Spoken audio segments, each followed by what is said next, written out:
Meeting's called to order. It's 3 p.m. on Wednesday, the 23rd. This is the April meeting of the Board of Voter Registration and Elections of Beaufort County. I'd like to start with the Pledge of Allegiance. If we could all stand. I pledge allegiance to the flag of the United States of America and to the republic for which it stands, one nation, under God, indivisible, with liberty and justice for all. Thank you. Okay, next on the agenda is public comments, and I don't believe there are any members of the public present at today's meeting. So we'll move on to item 3 on the agenda, minutes from the meeting on March 26th. Do I have a motion to accept the minutes as written for March 26th? I move that we accept Ms. Dorr moved. Do I have a second? Any discussion? Okay, all in favor? Aye? Aye. Okay, passed unanimously. Okay, next on the agenda are committee reports. And we'll start with Mr. Backer for the budget and finance report. The Finance Committee met on April 15th. We picked tax day to meet to talk about our finances. At that meeting, we reviewed fiscal year-to-date 25 performance through Q3 of the fiscal year. Actual spending is at about 75% of the fiscal year-to-date budget, so in terms of tracking versus budget, we're on track. Wendell reported that he had moved $20,000 from the printing budget to the supply budget to cover some items that he wants to purchase and get on order before the end of this fiscal year, and coverage in the printing budget to do that. And the forecast for the remainder of the year is to be at budget. In terms of the fiscal year 26 budget submittal, Wendell received some feedback from the CFO of some minor adjustments, at least at this point, to the budget request. Reduced non-capital equipment from $12,000 to $7,000, and reduced repairs from $3,500 to $1,000, so the total proposed reduction was $7,500 from the budget. Those were the only two that he's received so far, and he noted that it's the first time in a very long time that he's received any kind of heads up along the way of the budget process that they were making some adjustments with the administration. The first reading of the fiscal year 26 county budget will be on May 12th. May I ask a question about those, the maintenance budget that was cut? Does that budget include recurring items, or were there identified projects? No, that's non-capital items, non-capital. Just routine cut money. We did talk briefly about capital projects during the Finance Committee meeting. Many of the projects are not seeing a whole lot of progress at this point. The generator project got some movement with some initial specification work being done and some tours of the building, but no general progress or reports of progress from the new project managers. Marie also noted that she had gotten feedback that the ballistic resistant glass would not be purchased, and that they would be purchasing a film to substitute. That was kind of eye-opening and very interesting that the project managers or the engineering function would change the specification of what a customer has requested without having some follow-up discussion with the customer. So that was a unilateral discussion by the project manager? Yes, it seems like it was a decision that was made. And going through that, Mr. Ford indicated that he would be willing, under the Finance Committee, or under the Facilities Committee, to speak specifically about that issue, but any other capital projects that had kind of facilities around them. So at this stage, there were several projects that we had noted in our meeting with Mr. Moore that were listed as in the budget but not funded, and we really do not have. I haven't heard from Audra, her on April 14th, those projects of where are they, or do we have any updates on the status of those?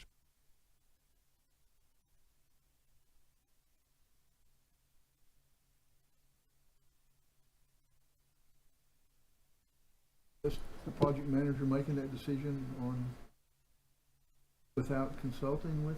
Mr. Ford may have some updated information, so, but it seemed like it was a decision made by either the engineering department or the project manager. Was there any specifications on that GRAP, what it can do, what it can't do, or Don't know. I don't know parameters of it? specific. What was the But question, it does- Mike? Is there any parameters on that coating? Is it bulletproof? Is it, what's it can do and can't do? What are the pros and cons? Oh, okay. Okay. In regards to the reduction, all departments receive that percent. Don't know what's happening with other departments at this point. And a question from a headcount perspective, did the budget submittal include all of the headcount requested by Ms. Smalls? Yes. Okay, great. And hasn't been any specific feedback around that, so I'm assuming that that is at least going forward and will be included in the first reading. Any more questions for Mr. Backer? Okay, thank you. All right, let's go on to facilities. Mr. Ford? Thank you, Mr. Chair. The Facilities Committee thank Chris, first of all, for sending a copy of the Facilities Committee report to everyone. All of you hopefully have had an opportunity to read it prior to this meeting, so I'm not going to read it verbatim. Fault anyone's intelligence, but we met on the 27th at 10 o'clock here at Election Central. The purpose of that meeting was to come to some type of consensus on what the Facilities Committee operational description would be in order to be included. Rules, handbook for all. And the charter that we decided upon at the committee meeting was this committee is assigned the responsibility to support the director in ensuring the office operations have the necessary space and security to perform daily activities as required. The committee also will assist the director in surveying communities for additional polling locations that can be used to host new precincts. And I'll have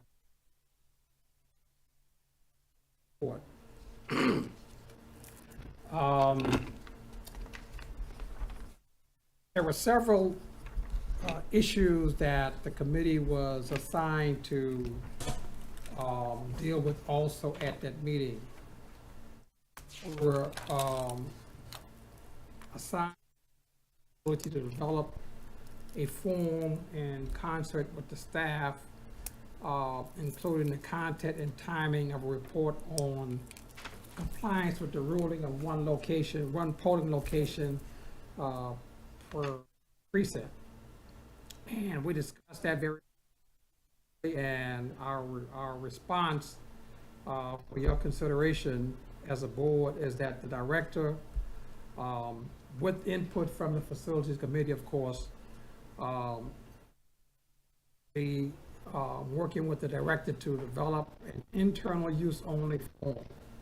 We want to keep that form to the board and not to be allowed to go outside of this location. And that form will reflect the polling locations, and the precinct compliance, SA Code of Law, Section 7-7-910. The other issue that we were responsible for was the Code of Law, Section 7-7-91, which also specifies that electors shall vote at the designated polling space within the precinct of his or her residence. This is an issue quite some time, and we felt that that particular issue was coincide with what the director will be doing in query number 3. So we included those two as one. We were also asked to do an annual report detailing all precinct and polling locations along with their compliance status to be prepared and submitted for the board to approve prior to any election, and the board will be transparent in acknowledgement of the compliance status. Again, this is an issue for us to the delegation as well as us as a board, and we hope we will be providing a report to like that. And that will be provided by the director, and the facility committee will be providing input.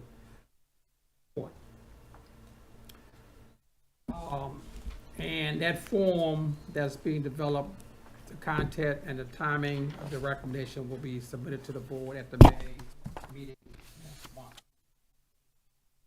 Part of the director's report. Now, there were some discussions regarding security precautions that we have requested. As you all know, we tried to avoid speaking specifically about security precautions in this room. So what I hope that we can do is when we have, I know have executive session plan later on, if we could reserve our specific comments on those security nature to that time, and I'll provide you with all the details regarding the memo that we received from Robert Gay, who was capital projects. I think everybody understands the sensitivity of talking about that in this forum. So, And she did put some of it in the director's report too. okay, so if you all agree, we can talk about that at that time. Let's see if there's anything. Oh, in addition to discussed at the facility committee meeting, as we all know, there's been a lot of growth in Beaufort County. A lot of new housing complexes have been going up, and from the packet that talked about the growth that has occurred in the county and how this provides an opportunity for us to do identify some new polling locations with all of the different housing complexes going up in order for us to be involved. One particular site is 2003 Pearl Street Apartments, which is going to be opening in August. That's located in precinct Beaufort 2. It's at the USCB Boundary Street. Is that yours, Mike? Is that your Believe so. precinct? And so the staff has agreed to contact the developer of that apartment to discuss the potential of using that ballroom as a polling location, that they'll be working with the facility committee in that regards. Garden Oaks apartment in Salem Bay Drive also is another potential area where a new precinct could be identified for Burton 2D and 2C, which is at Love House Ministries right now. I think Commissioner Doyle has expressed some concerns about Love House in the past, and this may be an opportunity to get out of Love House to another site. So we will be meeting with the director and the staff very closely to make sure that these new sites, as well as current sites that serve as precincts, to make sure that they meet all the requirements, and particularly ADA requirements, that they do a survey of every year to make sure that these all the precincts meet the requirements. So the committee will continue to work closely with the town to make sure that there's any potential to get new location with these new construction or any other construction, those in the area that we could possibly lose for.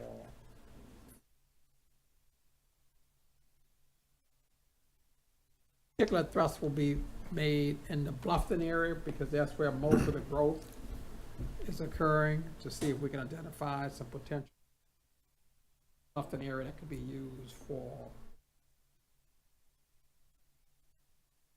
I think that's it for now, and I'll come back again during executive session and talk about the security issues. Question? Yeah, Mr. Ford, I think it's a great idea to include Bluffton in that analysis. I don't know specifics, but I know there's some new apartments being constructed just outside of Hampton Lake, and that could put a squeeze on the Hampton Lake polling location that we were just created that we were able to get last year. So, but there may be some space inside those facilities, but there's a number of new apartment complexes, and I think I need to take a ride around and get some more details on where they are. If anyone sees any new construction as you travel in the county and think that it's a potential location for us, please let us know so we can go and do a survey. Chris has a form that she sends out. I think I have a copy here amongst my notes that allow potential residential areas or commercial areas to answer questions that we need answered in order to identify. If you want to see a copy of that form, I think Chris could get that to us. But please, if you see a place, please let us know so that we can go out and survey them. The staff will go out and survey. They'll take the point on this, and I will supplement their efforts as best I can. Right, Vernon, you don't need me, right? Okay, great. Thank you, Mr. Ford. Next on the agenda is committee report from the Legislative Affairs Committee.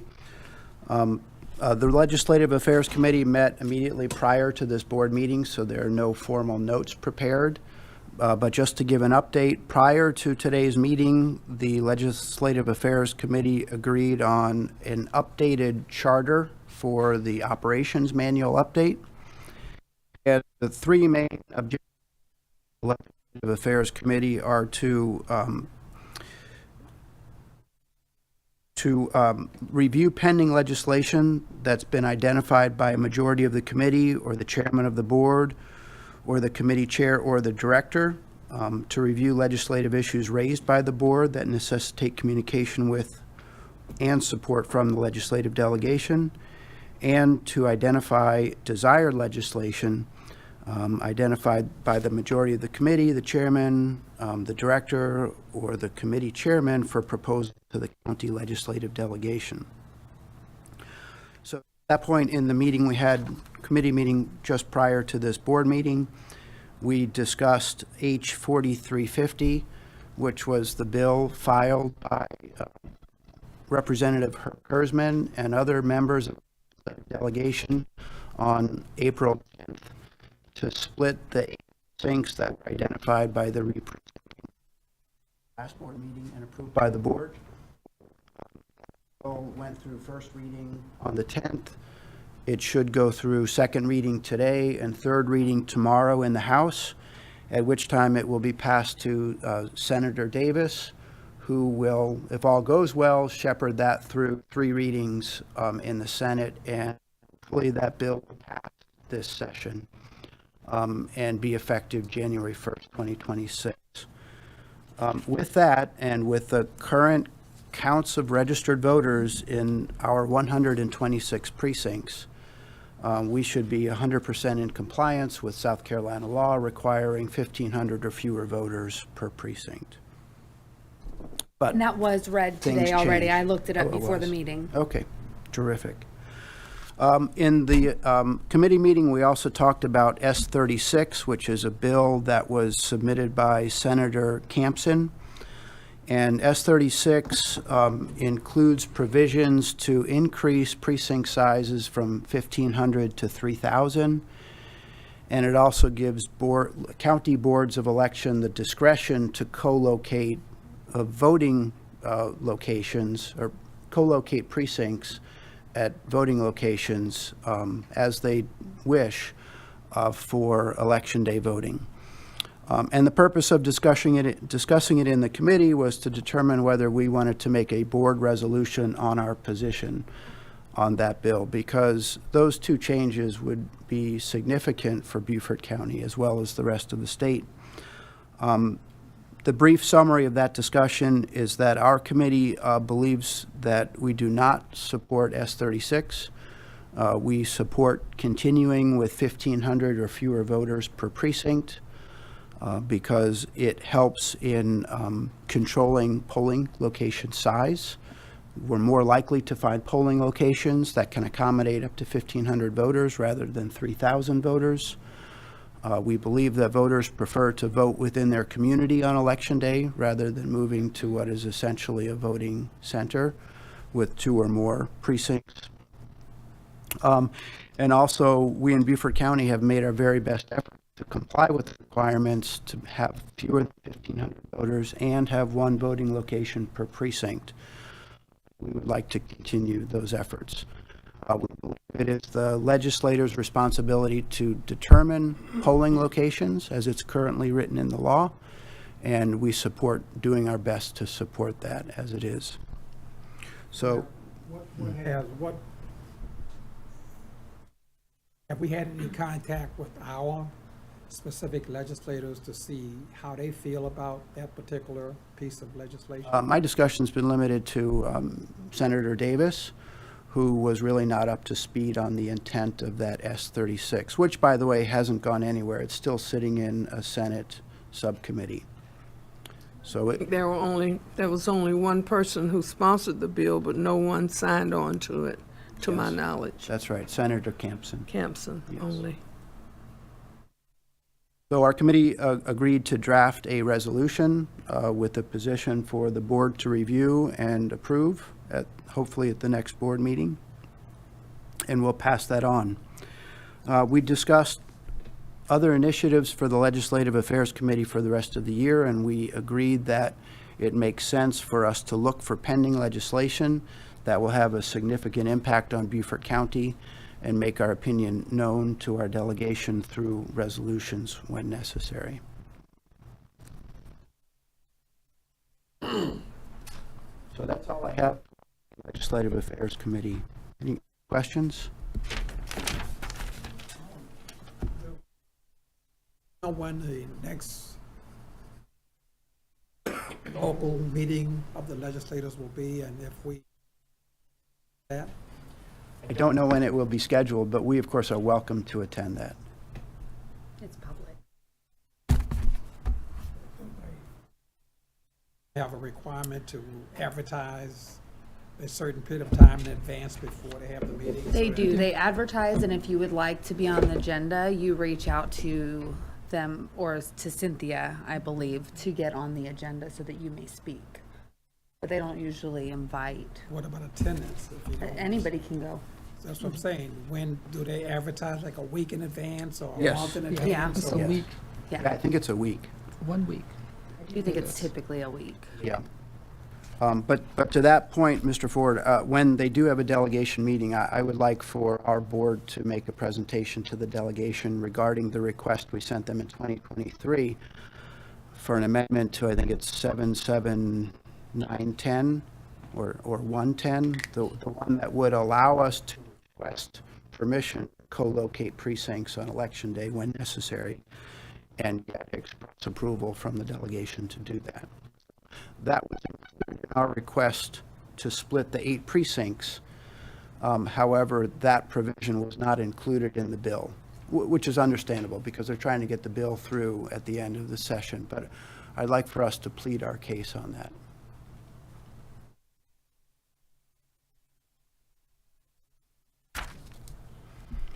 So I'll let everybody know when the next delegation meeting is scheduled. Okay, next on the list is redistricting. The re-precincting, I think we have three titles here. Redistricting and Reapportionment Committee met and actually reported at our last meeting. At that time, we recommended that eight precincts be split in order to be in compliance with existing laws. At this meeting, however, we're including a written copy of the charter that our committee reviewed and reached consensus on, and it was subsequently submitted to the Rules Committee. If there are any comments or recommendations regarding this charter, if you will get those to me, and then the committee will meet again to consider whatever changes or modifications, but the committee itself did approve by consensus the charter. Okay, thank you, Ms. Dorr. I did send you a red line version of this last week. Yes, you did. Which I can resend. Right, and I thought maybe the entire committee should consider the recommendations that you made. Okay, so the re-precincting committee will review those Right. at another call We meeting. will. Okay, Thank you. thank you.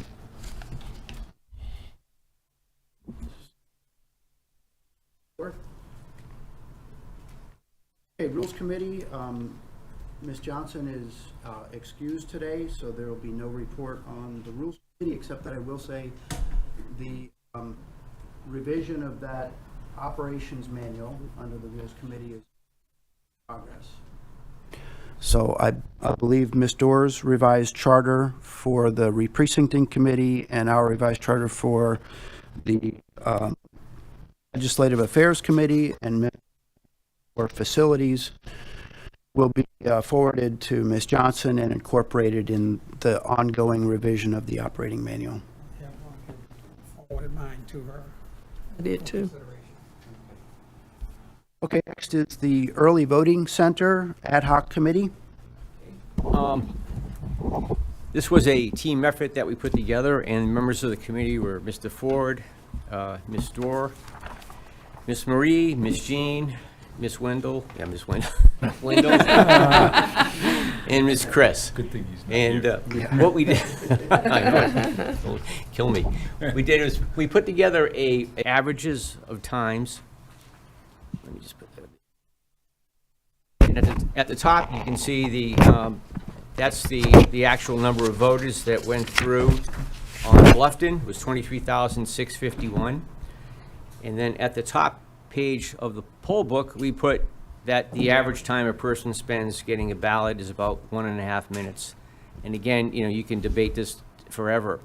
The good thing is that we can change any of these charts. If we wanted to go to a minute, what it does, it propagates all the fields, and you get a good idea of what the impact would be to that specific operation. And if you notice at the bottom, when you go through, we did the 60 minutes in an hour, and there's 40 voters per hour. We said that if we had 5 poll books set up there, we'd get 200 voters per hour, times 9.5 hours, 1,900 voters per day, times 12 days is 2288, which is pretty close to the 2365. And again, you can adjust the numbers any way you want, up or down. But and at the bottom in red is the delta. So we were under 851 voters for the 12 days, which is pretty good. And the same thing applied to the BMD machines. Again, we put down the maximum number of time a voter can spend inside of a BMD, which is 5 minutes. And the same mathematics goes down at the end of the early voting period. It comes out to 23,256 voters with the number of machines that we're allocating for that facility. And there's only a delta of 395 voters for the 12 days. Same thing applies on the scanners. We said an average person goes through a scanner in about a half a minute, and we could put through in the total time 27,360, which is well over what we need, and that's adding an additional scanner. And ended up with 3709 in extra voting. And again, you're governed by the slowest operation, obviously, for this. And at the bottom is the actual number of machines that are at each facility currently. And underneath that was the average time that the team felt that a person waited in line, anywhere from 45 minutes to one hour.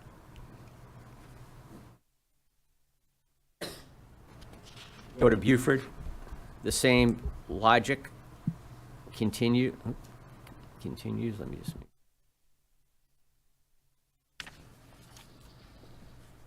And we used the same times. What we did, we adjusted the number of poll books, the number of BMDs, and the scanner. And we said we added our nine poll books, nine BMD machines that would easily handle, the number of voters there. And again, the deltas on these are over a 12-day period, so they're very minute. And the vote currently used during early voting was down the bottom there. And again, the assumption is that 30 to 40 minutes, and that's pretty much, when I was here, we did track people in line from the time the last person stood in line to the time they got to the front door. And we did that quite often during the 12 days. We came up with an average of between 30 and 40 minutes, depending on the peak times.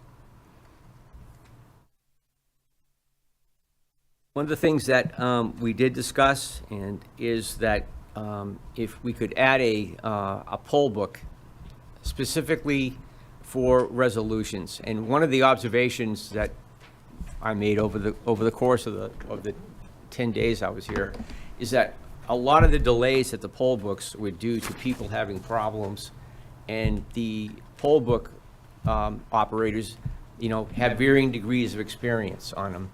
And sometimes they were able to solve the person's problem right away, and other times they couldn't. And the idea would be to take that person and then move them to a poll book where we have a very experienced clerk on there that could take care of them. One of the items that is different here than it is the other facilities is we have a dedicated window up here to handle resolutions and problems. The problem being is that people come in constantly bringing in early voting ballots. They have problems with their identification, and we only have one person up there, and it gets backed up pretty quickly. And what it does, it backs up into the lobby, and then people sitting in chairs, and it really is a kind of a cluster. So we thought that we could expedite people a lot quicker by having somebody not go in the line and go to another poll book where somebody was very experienced on how to look for the different avenues on the poll book. Excuse me, can I ask a question? And perhaps this is a question for Chris and Jean. Would you say that during early voting, the early voting process is managed a little bit differently here in the office than it is at the other early voting centers? Yes. Because I'm thinking about this resolution and my experience at Hilton Head and what I saw at Bluffton. The staff who are there handled the resolution issues, yeah. and the staff that are there are 100% focused on early voting at that facility. So is that something we're missing here, is having a staff person that's 100% focused on the early voting rather than all of the other office issues that need to be dealt with? That is a better question for her. I've only worked early voting in Hilton Head. Sort of, because me and the rest of the staff is doing the early voting stuff, helping with the resolution, that sort of thing, but we're also handling the office stuff too. So yeah, it would help, but it wouldn't be good to have a full-time someone here 24/7, that sort of thing. Not 24/7, but what if this early voting center had a staff dedicated 100% to supervising early voting, just like in the other 3 early voting centers? The other issue is that we have tables set up for the poll books, and there's only one window available for people to get in line. So you couldn't have another, obviously there's 3 windows there. You couldn't have another window because the poll books situated right there, and you wouldn't want somebody standing in line behind a poll book, you know? So it does present a problem. It's really crunched. Everything is condensed. Yeah. So it, It could possibly work, but we'd have to do some rearranging. Maybe a little And table. it's such a tight area.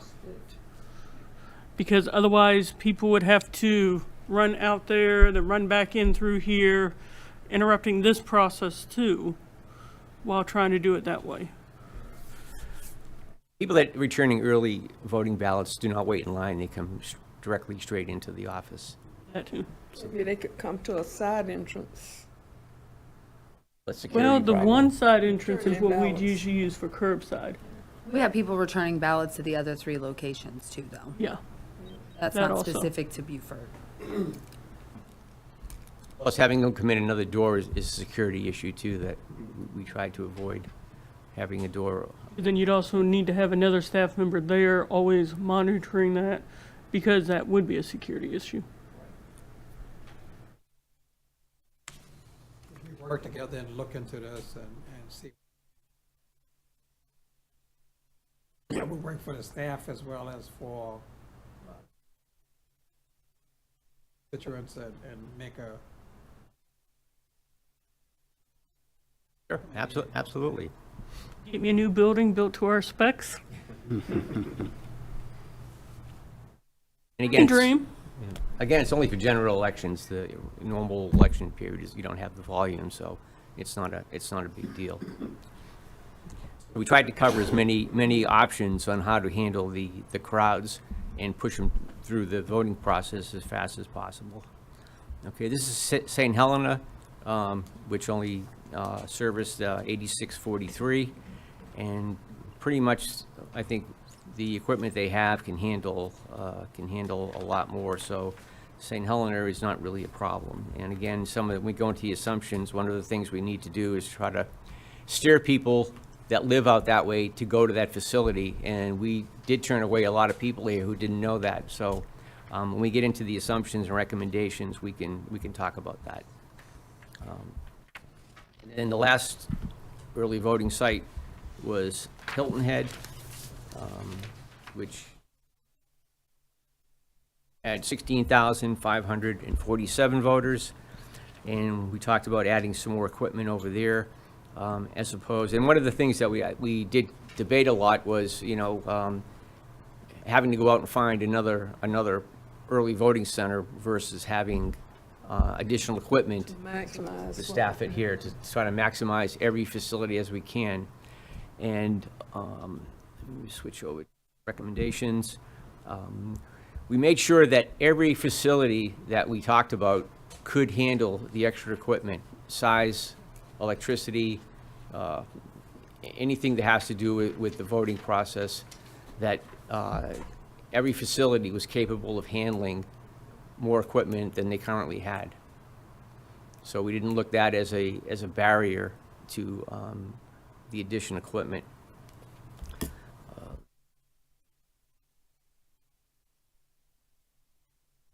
We did discuss yesterday, if we had to add another voting center, what would that require? And it definitely would require another staff member. You couldn't use a clerk or a poll manager. It would have to be staffed by a full-time person that works here, which we don't have. So it would mean Ms. Marie, making a decision to hire somebody or borrow somebody from the SEC for something, but it would be a barrier to opening another facility. Plus, obviously, the problems with trying to find a facility for the general election. Number 2 is on line item 4. We all agreed that we could do a better job and should try to do a better job in educating voters, even though we do a monumental job having meetings all over the county with people. Obviously, you get a certain amount of people that don't pay attention. And so we said we go to, try to use social media better, print media, radio, television, post signs to publicize the elections and voting locations in certain areas, especially if we could push people that are out in the St. Helena area to vote at the St. Helena Art Library instead of coming all the way over here. So I think that would help somewhat to get those numbers up over there and decrease the flow into here. Ensure each EVC location can accommodate additional equipment, which we talk about before the next election. Electricity and security requirements. Would have to do a second check just to ensure that that was the case, but our preliminary analysis is that it's not a problem. Some people that I spoke to came up with an idea of creating a video of a ballot marking device showing voters how to insert their ballot and begin the voting process. That's all, because they felt that one of the big issues with people is they insert the ballot once they get it in and they stand there waiting, even though you tell them press the green button and start, they stand there. And I don't know if that would help. That was an idea from some people that worked at some of the facilities. So, again, in Beaufort, like I mentioned before, established a dedicated resolution poll book station to address voter identification issues, especially at headquarters, because I know that was a major problem here. We ended up getting a lot of different people that hadn't voted in a long time, and I know when I ran the curbside voting, I was bothering Dolores constantly to try to look up an address because people hadn't voted for a long time and they weren't in the registry, and a great job is assisting me to get the people their identification. The expected growth in Beaufort County is projected between 1% and 3% over the next 3 years. And I got these figures from the Beaufort County School Board. I'm waiting for some figures. I got a request in at Port Royal and at Beaufort to try to verify that's it. But they're only expecting with children a 1% to 3% growth rate. I did learn that in Beaufort alone, there's between 3,000 and 4,000 new apartments being built right now. So there is going to be an influx of people in all these different apartment complexes, which I think is going to be will be an issue. And again, once I get the figures back from Port Royal and from Beaufort, I'll share those with everybody. We also discussed issuing poll workers a standardized script to maintain professionalism and consistency when speaking and instructing voters to do. Even Gene gives them a class and tells them what they do. When they get out in the open, it's a free-for-all. They do, I'm not going to say wacky things, but they do things that they weren't trained to do. And, the thought was that if we printed up a little card and said, here, this is what your guide will be when you take a voter to the BMDs, or you do this, you do that. I think it would help out. It would limit some of the things they do make up or say. And create a communication feedback loop between the board members, poll clerks, and poll workers when visiting a polling location. I think it'd be a great idea to give Gene and the staff a lot of feedback of what they hear, speaking with not only the clerks, but the people that are on the front line there to see some of the issues they see, whether there's a problem with the clerk or they see something that we don't see. It would be great to give Gene that feedback, because obviously she's not in every facility for these things. Also, is a parcel of land on Chalk Hall for sale, and if so, pursue purchase.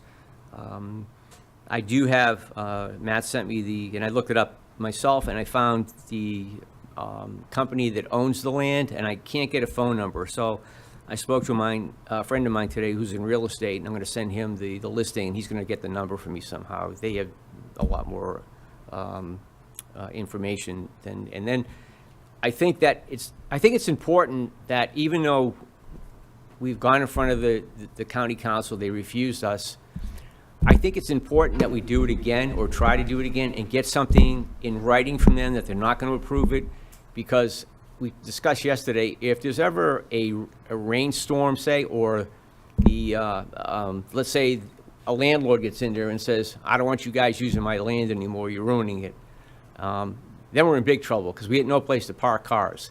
And I think it would, cover a CYA for the board to say, hey, we made a proposal, they didn't want to do it, so, there's nothing we could do. So the fault, because as we all know, people have short memories sometimes. And it's just, it's a way to show them that we put the effort in, we didn't get support, and that's it. The other thing was parking signs that will instruct voters where to enter and to exit. That was an issue where we didn't have enough signs, and people were pulling out of the parking lot and coming back the way they came in, and people were coming in, and it created a real hassle. And a couple people almost got hit by cars out there for people pulling in really quickly. So I think having signs would not eliminate it, but it's definitely going to help. And I think that it will show, at least if there is an accident or something, that we did our best to make sure that the traffic flow was going in the right direction. Then separate curbside voting stations to alleviate congestion with the line of voters. And that's something that we did here, that Chris put together, and we did it on the second day, and I have to tell you, it was great. We didn't have to come in here and bother the people that were in here. We handled it in the back room there. We gave out ballots to 2 cars at a time. So when the voters didn't have to wait, when we had the BMDs go from one car to the other, they never had to wait for a ballot. Everybody had a ballot. We had a watcher to make sure that the person didn't pull out. So it worked out really well, As resources required to add additional EVC, we said it does require a person, or relocate a staff person from another voting location. And another question came up, which is a great one. With all the added equipment that we're looking at, can the warehouse store additional equipment to the current inventory, to the covered inventory, which is Vernon's going to have to look at that.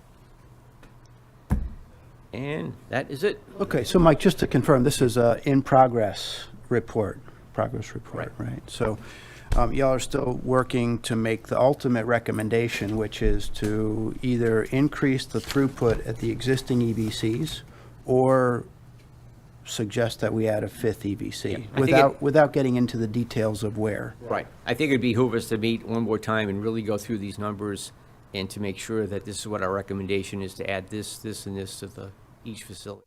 Okay. And to come up to a consensus on at least trying out a resolution poll book to see if that makes sense to do. But, again, we had a great input from the team and did a great job. Okay, well, I'd ask you to just, with limited resources, keep focused on the main goal, which was to look at the throughput in early voting and the best way to maximize current facilities, or whether we should recommend a facility. And if we recommended the 5th, what would be the cost, the impact on staff? We have 11 full-time staff, so a 5th early voting center would take 10 out of our 11 existing staff away, which is not manageable. One of the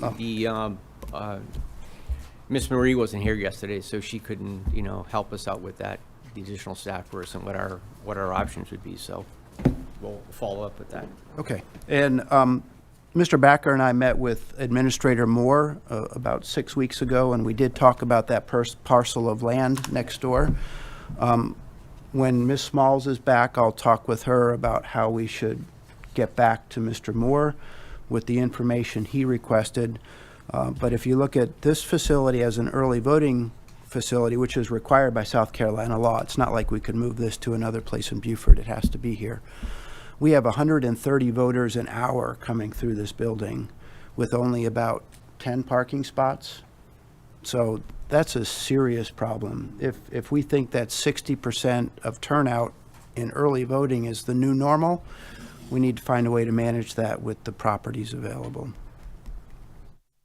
Okay, Mike, thanks for that report. Any questions for Mike?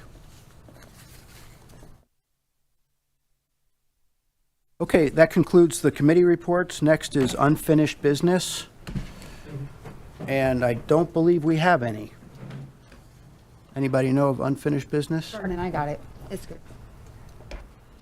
Okay, next is new business. One item I had for the new business is board approval of the updated voter registration and election director job description, which was updated for the file at Beaufort County and also for the ongoing update of the operations manual. Everybody received a red line version and a clean copy by email and hard copy today. So may I have a motion to accept this revised job description? Cooper? Second. Second by Mr. Backer. Any discussion? Just noticed, in the third paragraph, reports instead of reporting, I thought was the grammatically correct word to use, and that was the only suggestion I would have. Okay, so can the motion be amended to accept the revised job description with the replacement of reporting with reports in the third paragraph? Second. And Mr. Becker? All in favor? Aye. Okay, thank you. Okay, next on the agenda is the executive session, so we'll adjourn the general meeting now at 3:52 PM. There will be no votes taken in the executive session, and we'll come back Next on the out. agenda is the director's report. Oh, I'm sorry. Next on the agenda, director's report. So who's giving that? Chris? Jean, okay. Yep. Okay. I'm no afraid, but I think that we'll get it done just fine. No.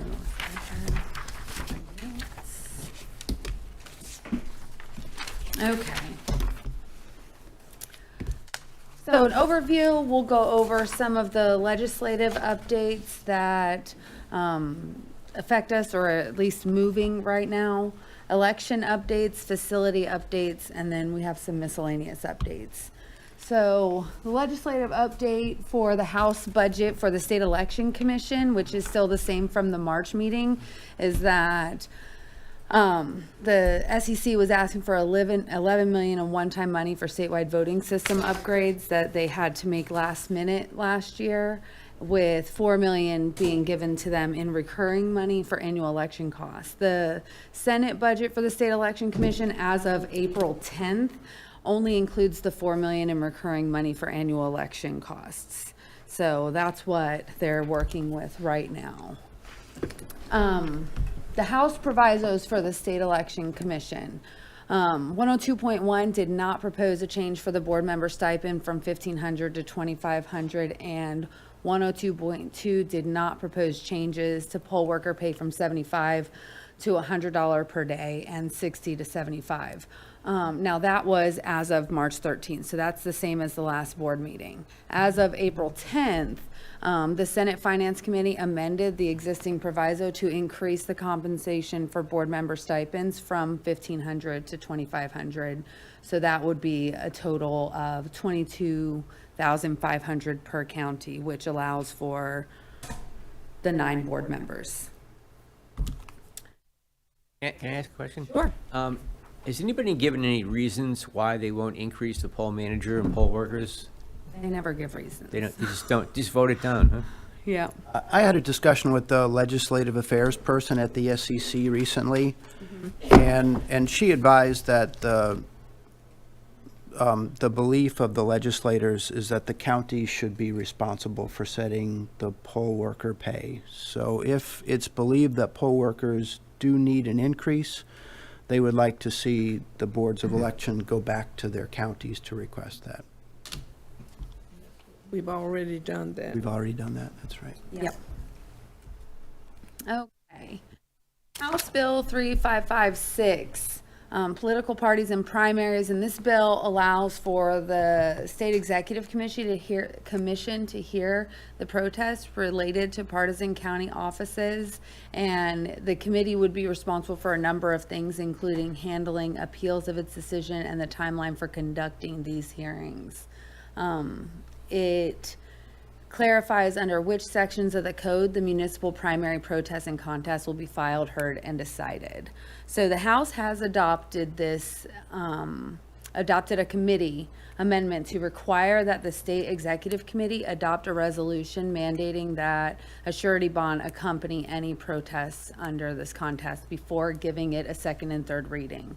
So it has been read a second and third time and has been passed off to the Senate, and the first Senate reading was on April 1st. So Gene, if this passed, would it have a material impact on our board, or does it primarily impact the candidates and the challengers? I think it's a little of both, because as of right now, how it sits is the board does the protest hearings. So this would change it to where the state executive committee will hear the protests. So that's how I think that it affects us.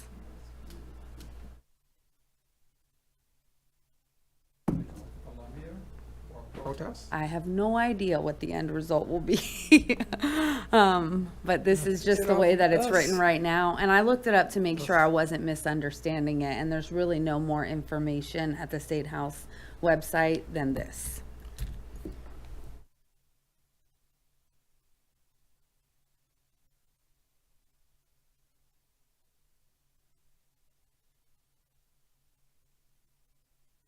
Okay, House Bill 3557.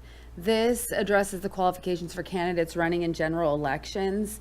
They're trying to shorten the candidate filing period and require that all candidates from each political party in the state pay a filing fee.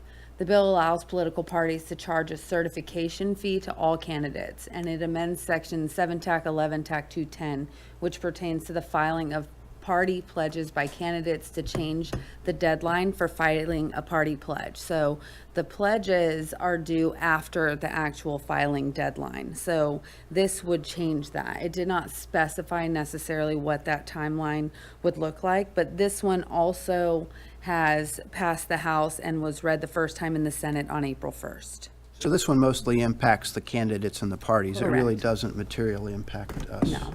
Candidates already pay a filing fee.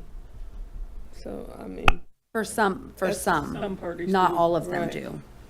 Yeah, so that's what this is, to make sure that every candidate for every political party does pay that fee, because right now it's not like that. And it doesn't affect the board specifically, this affects us because they come to us to file, right, I so, just wanted to make sure my Right. knowledge was correct. correct. And then Matt talked about House Bill 4350, so I won't go into that much, but again, I did look this one up. It was read the second time today. New poll worker training. So March 12th and 22nd, you guys were already apprised of. We had one this morning. There were originally, this says 24, only because at the time we were creating the report, there was a possible new poll worker that was going back and forth. Do I attend the 23rd or in May? So I had her down as the 23rd. But she didn't end up wanting to register for that class. So 24, I had 20 show up. Only 2 of those 4 that didn't show up were no-shows, but 4 had told me beforehand that they weren't going to make it. So essentially I was supposed to have 18 today, but 2 that were not registered showed up. So we ended up having 20 today, which was my original guesstimate. So we had 20 today. So I've updated all the numbers for how many to date you guys in your sections are getting. So Mr. Backer and Ms. Johnson are leading the charge with, as far as current board members, with 10. The vacant precincts on Hilton Head for the north end have 12. And then Mr. Cooper, 8 new ones, Ms. Dorr, 5, Mr. Ford, 2, you're up from 1 from last month. Ms. Mitchell, 5, Mr. Sweeney, 4, and Mr. Sawicki, 3. So we've had 59 new trainees within the last month. Great. Awesome. Good job. Now I have 2 classes next month on May 14th and 24th. There are 23 and 9 registered for those classes selectively. Now, the May 14th class, I've added a ton people this week. So I expect the same will happen for the May 24th class. As we get closer, those numbers will drastically increase. Maybe my numbers will double. Maybe. Okay, polling place surveys. So, yep, Before you move. Sure. Have you gotten any indication as to when this spot is supposed to be filled? there's not necessarily a deadline, but typically once the delegation, the Beaufort County delegation meets, that is when they will either choose to appoint a new one or discuss appointing of a new one. So we'll just have to wait until they meet again. I don't think they've met since, They had a meeting in Columbia Right. about a single issue. right, But, right. yeah, they But as probably- far as a normal, I don't think they'll Yeah. meet till late May at the earliest. Right. Yeah. so our polling place surveys, the Thomas E. Barnwell building in Okatee is under renovation, so it is incomplete still at this point. Hilton Head Christian Academy. So, yep, Before you move, now, that's a critical building. Do you know if that will be year-long process, or is that, you think in the next couple of months that'll be? I don't, Yeah, Yeah. they're doing some heavy renovations in that room that they're gonna be doing, changing carpet out and everything like that, so it's not like like within the next couple of maybe by the end of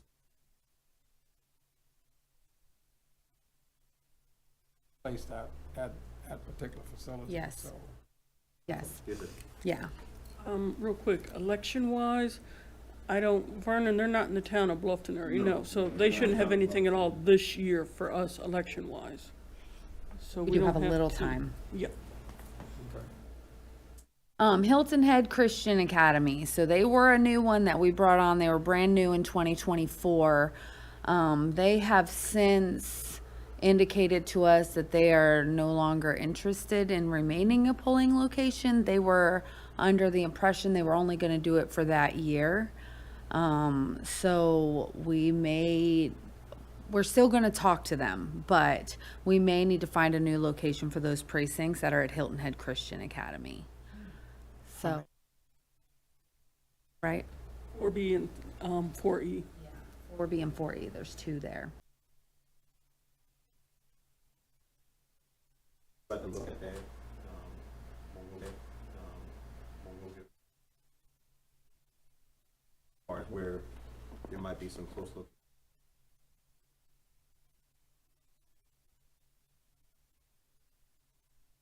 They just let us know, yesterday? Yeah, it's been this week. Yeah, so we haven't really had the chance to yet. Build a relationship with somebody. They are impacted with the Bluffton, town of Bluffton election, this upcoming election. Chris, what precincts were they? Left on 4B is in Boy, and 4E is in Edward. 100, I think one had like 726 and the other had like 782 in the Bluffton town limits. And counting. Right. Yeah, I'm serious, really, because they got a lot of new houses. All right, well, let's just hope this is a planning issue. Yeah. And that they will be willing to accommodate us in the Yep. future. I would think that they're looking for ways to be a good member of the community, so. Like I said, we will speak to them Great. before any final decisions are made. Lusky is being scheduled for next week. So total survey, 96% complete, total not surveyed, 4%. That's 3 places not yet surveyed? Yep. Yep. Okay, capital improvement project updates. Upgrading the glass at the front counters of the lobby. We don't have a library. I wish we did. I'd be happy. Replace the 5 doors in the main voting room to commercial steel frame doors, which would be more secure than the wooden residential style. Install additional security features in the interior of the facility in early FY26. And then they've added a project to the capital improvement project list for FY26 to look at installing commercial windows for improved security. Mr. Ford, I believe, has more details on these that he was talking about. Miscellaneous updates. So Marie Smalls is attending the U.S. Election Commission Local Leadership Council meeting in Charlotte this week through today. Wendell is at the Election Center Special Workshop in Pittsburgh, and he'll be there through the 27th. And then Chris is attending Election Center certification classes. For those that don't know, these are the Sarah classes, how Wendell and Marie have Sarah. Chris will begin her certification. Her first training is May 12th through 17th. And then yesterday, Beaufort Libraries has a staff day every year. And they used to be under, as far as all the departments being grouped under certain umbrellas, they used to be part of development. They have since been moved to community services along with us, and Audra is their ADA as well.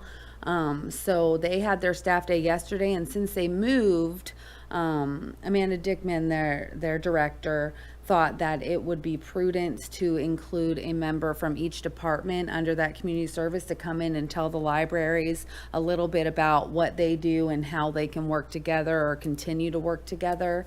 So I went there yesterday, and it was amazing. She has a staff of 82 people. So 82 people were there along with these other representatives from like Health and Human Services, Nexus, Veterans Affairs.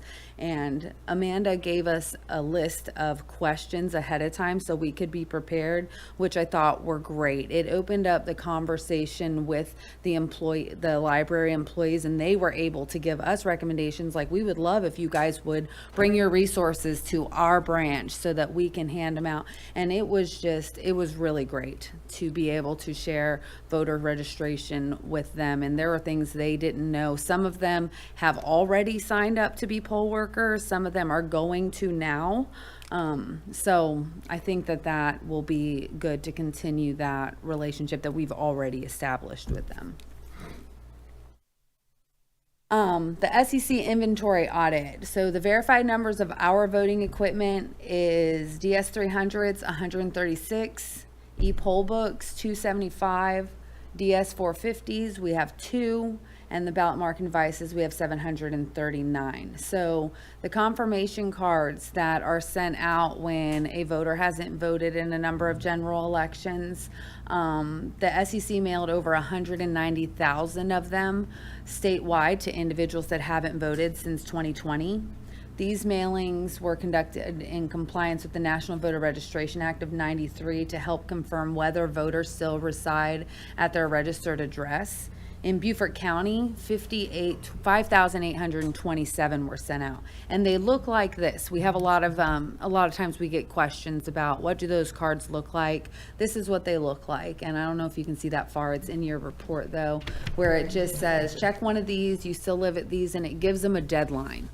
If we don't receive them back within that deadline, that's when their status in VREMS could change to inactive eligible, which means we think they could have moved, but we're not really sure. So that is what was sent out for Beaufort County, 5,827. Any questions? That's the end. I have a question. Sure. I hate to get my news from social media, but on social media, there's talk about maybe getting a referendum question on the ballot for a sales tax in Beaufort County in November. And I should know this, but what is the latest date that we would be notified of a county-wide election for a referendum question? Date, I think August. yes, August, it's like 15th or August 17th or 15th. something. Okay. We Yeah. actually have it where it should be. More information is right. It is August 15th is the final closing for everything.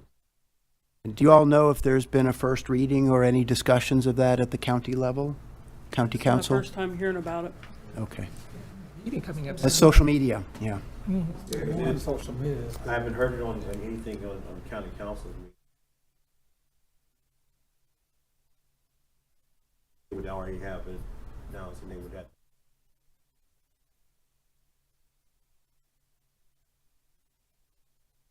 Yeah, there'd have to be 3 readings at county council before it came through. So I just ask everybody to keep your ear to the ground if you hear anything. We don't want to find out on August 15th that we have a countywide election.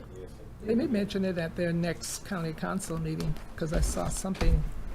I know they've had workshops, but I don't know in detail what those workshops were about. But at their next county council meeting, they probably will address it. I was at an informal county council meeting last night, and there was no mention of it. Did anyone ask the question? No, they talked about the previous referendum, so I don't know if they're a bit shy right now of introducing a new one. The audience asked the question, because I've heard the same thing. Matt has heard not through social media, but I've heard people saying the same. Well, a lot of people ask questions that would require funding for it, and they kept on saying, well, we don't have enough funding, but they didn't mention another referendum to raise the money for it. They did confess that they're thinking in that regard. Right.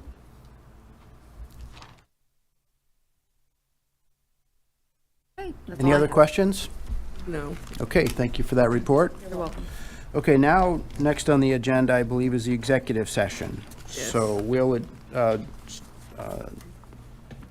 adjourn the first part of the meeting, 4:13 PM. And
back into session? Second? Second, all in favor? Aye. Okay, it's 4:44. We are back in session of the regular board meeting. Next on the agenda is closing comments, and my comments are simply thanking all the board members and the staff who have been supporting them with the committee assignments. The committees have been very busy the first quarter of this year, and I appreciate everybody focusing on your charters and trying to get things done so early in the year. Announcements, the next board meeting is May 28th, 2 p.m. And Chris, will we be here again? Yes, sir. Okay. And I assume everybody submitted their reports to the South Carolina Ethics Commission on time? Yes. Okay, good. Thank you for that. All right, any other comments before we adjourn? I just wanted to mention that I will be having knee replacement surgery on Monday.